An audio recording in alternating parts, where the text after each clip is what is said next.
Good evening, everybody. Welcome to Carrow Road. I'm going to start immediately with the team news, and I suppose the key lines are that Todd Cantwell and Gabriel Sara both start for Norwich City this evening. Sam Byram making his 50th appearance, the club tweet says. So they line up with Gunn in goal, Byram, Hanley, Gibson, and who have I missed in there? McCallum, there we go. Thank you, Sam. Midfield three, Hayden does start, Gibbs starts as well.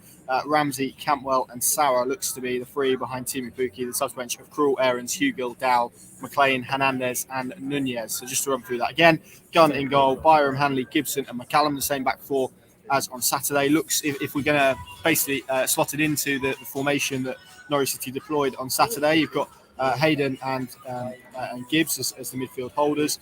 I think Sara came on the right, didn't he, when he came on as a sub? So whether that's going to be the case, but him and Todd Cantwell, I guess, are going to be the wide players, with Aaron Ramsey behind Teemu Pukki. Subs bench, just to run through that again: Krul, Aarons, Hugill, Dow, McLean returns after his suspension, Onel Hernandez, and Marcelino Nunez. Paddy, given what we saw on Saturday, given how influential Todd Cantwell in particular, but that change in general was, Sara obviously grabbed the goal from the bench as well. Is that pretty much as you expected in terms of the Norwich City lineup tonight? It's what I would have hoped with those two returns to the first 11 in Zara and Cantwell. Definitely, Connor. Yeah, because it's quite clear that those two have that ability to create, whether that's assists, whether that's goals, whether that's just an energy and an intensity. We saw it in small measures on Saturday to devastating effect. It effectively sealed that game, really. Albeit, Stoke got one back, but the game was gone by then. And that was large part down to Cantwell, Zara, and Nunez. And conversely, I don't think Dal, if he'd have retained his place tonight, the reaction would have been particularly favourable. So, and Hernandez even, I get, why he's a bit of a catalyst and why he's a bit of a galvanising figure because of his character, his personality, and how he plays on the pitch. But in terms of end product, I'd have Zara and Cantwell in over Dowell and Hernandez all day long. So, yeah, and all the others, probably as you would have expected, I think. Was a bit of a debate, maybe, in my mind, given how much he's a fan of Kenny McLean, whether he tried to shoehorn him back in, but he's decided against that. And why would you? Because ultimately, thank you. Ultimately, it's coming off the back of a winning performance, or at least a win performance. You could question, but certainly that group of players got the job done on Saturday, and he's essentially made the two changes I hoped he would. And now it's up for this group to, against a very good QPR side, albeit to come here on the back of a defeat against Birmingham on last Friday night. But no doubt this will be a test. You look what they've done so far, the points they've got on the board, the highly regarded nature of their coach, Michael Beale, and on every measure, this feels like a big test for Norwich tonight. So if this 11 can get the job done, then it's just another positive step in what we hope is the right direction, which is, sort of leaving the almost cyclical angst and sort of thrashing about performances and individuals and Smith's inability to get the most out of this group and hopefully starting to feel, I'm not going to say turn the corner because it will take far more than that, I think, this side and the other side of the World Cup, but at least more evidence that, okay, when he says Hayden looks like he's getting up to speed, it seemingly is the case because we've got another positive result to measure it against. Likewise, Zara, he's fully up to speed and understands now what English football's all about. And Cantwell as well, because that would be, if Cantwell performs well tonight off the back of, I thought he was very good at Sheffield United. Burnley, well, nobody really performed at Burnley, but, again, Saturday in that cameo, very good again. If he follows up again tonight, that for me is real evidence that, maybe now Todd Cantwell has found his groove and ultimately I would have said it before a ball was kicked against Cardiff this season. If Norwich are going to do what they need to do, you need a player like Cantwell to be really firing because he does have the X factor at this level. Absolutely. Just to run you through the QPR team, it looks to be a change in formation. That may look to me like a back four, but we'll see how it turns out. So they've lined up with Dieng in goal, Ethan Laird, Dickey, Balogun, Powell, Field, Ingro, Bunham, who Dean Smith will know well, on loan from Aston Villa. I think it might have been his debut when he played for Aston Villa towards the end of the season against Norwich in the Premier League. Andre Tazell, former Ipswich Town player, of course. Amos, Chair, who's a very good player at this level, and Lyndon Dykes. Their subs bench: Jordan Archer, Osman Kaikai, Chris Willock, again another good player at this level, Nico Hammerleinen, Macaulay Bonn, who is an Ipswich fan, spent last season on loan at Ipswich, so plenty of connections to Suffolk this evening.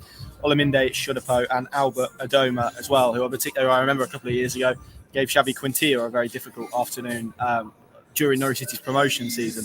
Just to go back to Norwich then, Pads, I mean, you spoke about Todd Cantwell there. It feels like we use the word opportunity a lot in these videos. We talk about opportunities for players. I think everyone saw, and Dean Smith described it as an anger on Saturday that he played with. But it kind of feels, and we discussed it on our podcast as well, it slowly feels like we're beginning to see maybe now his levels increase. How important is that we begin to see some output from him as well? And I guess I'll use that word. Tonight feels like an opportunity for him, doesn't it?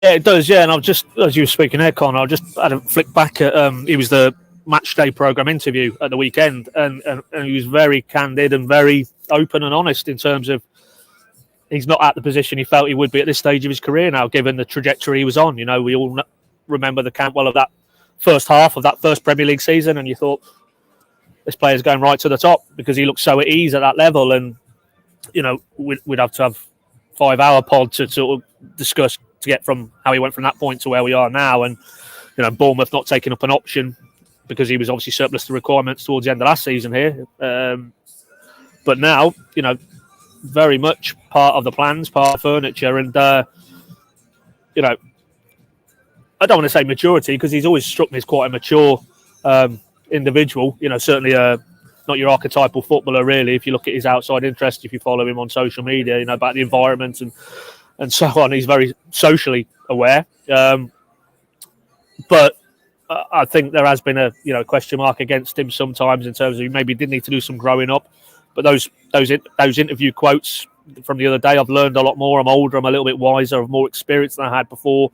I'm really excited to show people where I'm at and where I can get to again. And, you know, all of that is a very self-aware individual who knows he's not maximising his talent at the moment. And he also knows, you'll have to come in here, Connor. How old is he now? Is he 24, 25?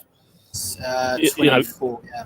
Yeah, so in the context of he's still a very young man, but in footballing terms, he needs to be at that level of his career when you'd feel he was a bit more of the finished article by this stage. And instead of what it always feels like, he's still trying to put down a marker and still trying to become the main man and one of the first names on the team sheet here, that he hasn't quite reached that point yet. And that's not all down to him. You know, there's plenty of other factors in this equation, but it does feel, when you read those quotes, when you see him now in these last 3 or 4 games, that maybe, you know, he understands it has to be now. And of course, cynics out there, and Dean Smith kind of alluded to it a little bit yesterday, talking about the contractual situation, and maybe that sharpens the mind because as it stands, he's out of contract in the end of this season.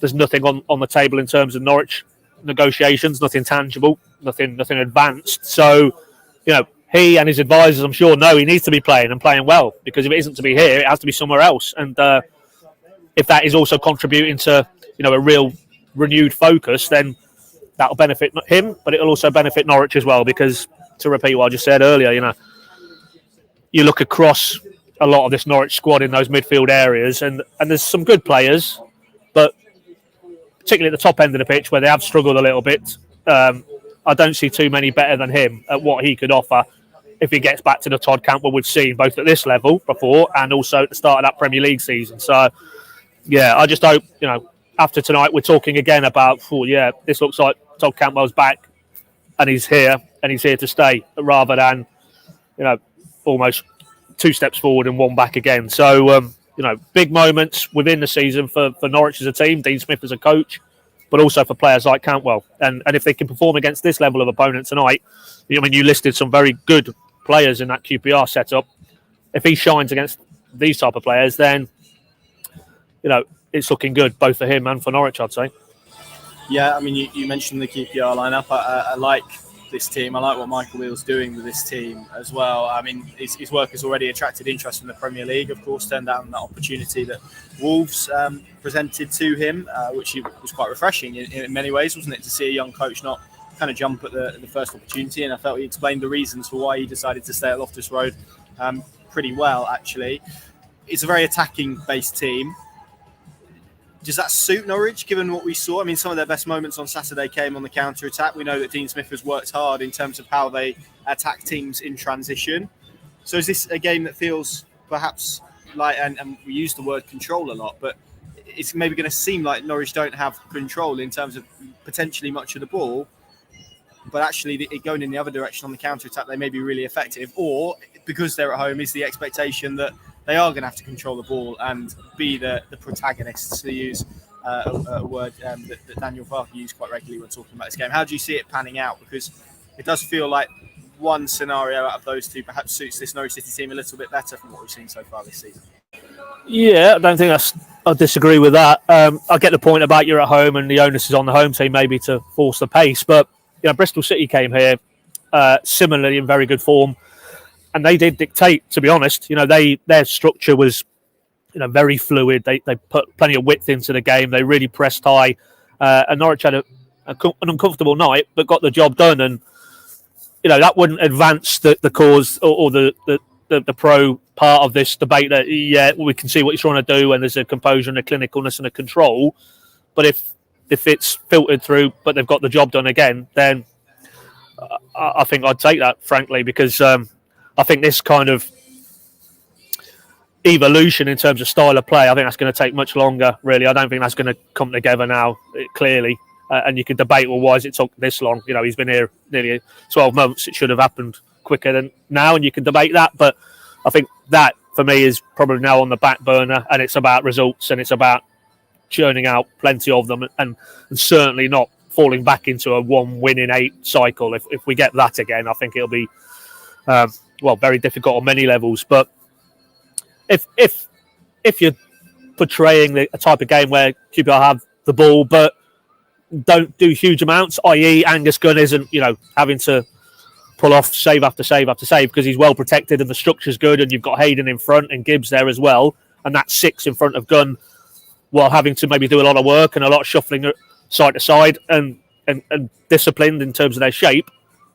But if fundamentally Angus Gunn is not being worked, then I think you take that, because that probably will afford Norwich opportunities on the counter. And we saw second half, particularly against Stoke, that suits them. That suits the likes of a Cantwell, Zara, Ramsey, of course, and Pookie. He's the arch counter attacker, really.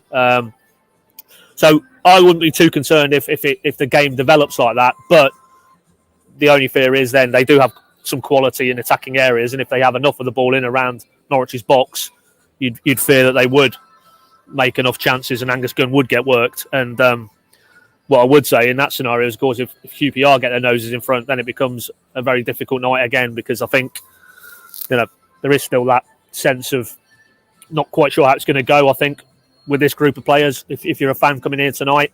So, to fall behind against a very well-coached team, that could be a problem, I think, for Norwich tonight. Yes, absolutely. Just very quickly, Paddy, score prediction, how do you see this one going? It feels quite important, this, for Norwich, because Norwich obviously in 5th at the moment, QPR in 4th. A win tonight would see the Norwich leapfrog them. Equally, a QPR win would see the gap to Sheffield United and QPR grow. So it feels like it's important in terms of Norwich City, and we use this word a lot, positioning themselves for the second half of the season. Maybe that makes it most likely to be a draw. Perhaps that's where we're concluding. How do you see this one going, very quickly? Well, I think draw would be the favourite result if I was weighing up the probables. But as you say, Norwich do, I think, need to try and do everything they can to just edge this game. 2-1, 3-2, maybe even a 1-0. I just think if Norwich can construct enough of a template that, and ultimately, when you've got Pookie in your lineup, you've got Ramsey now on the score sheet. You've got Zara, who we know offers a goal threat, and even Cantwell. We haven't seen enough of that this season. He came very close on Saturday, but he's got goals in him at this level. Norwich will create chances. You'd back them to score. It's just how effective they can be at nullifying QPR, who, prior to sort of losing at Birmingham, had gone on a very, very good run. And Yeah, but I mean, I go back to what Dean Smith said after the Burnley game. He said they had 4 games left between then and the international shutdown. 3 of those 4 at home, and he was looking for, he sort of said 9 points from those 12 on offer. Well, they've got 3 out of 3 so far. Draw wouldn't be the worst result tonight, but a win against a direct opponent, that really feels quite momentum shifting for me tonight. So yeah, I'm just going to probably just positively edge on the side of a Norwich win. Throw that one back to you, Connor. What are you going for? Yeah, don't know. It's the honest answer. I can see this going in all directions, in all different scales. So I guess that probably lends me to. I will sit on the fence. I'm going to go for a 1-1. I think tonight. I think it's an important game for both sides.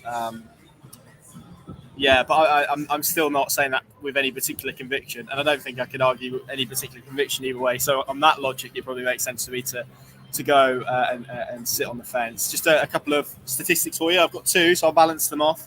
Norwich have won 11 of their last 14 home games against QPR, although it was a 1-1 draw in the last meeting. But to flip that, QPR won 3 of their last 5 away league games, which is pretty good going, isn't it? They're a strong team on the road under Michael Beard. Let's see what we get as Angus Gunn, Tim Krul and Michael McGovern make their way out to warm up. Thank you all very much for watching. Pinkin.com and the Pinkin Plus app, the place to go for coverage this evening, analysis and reaction afterwards as well. Going to be a big night here, I think.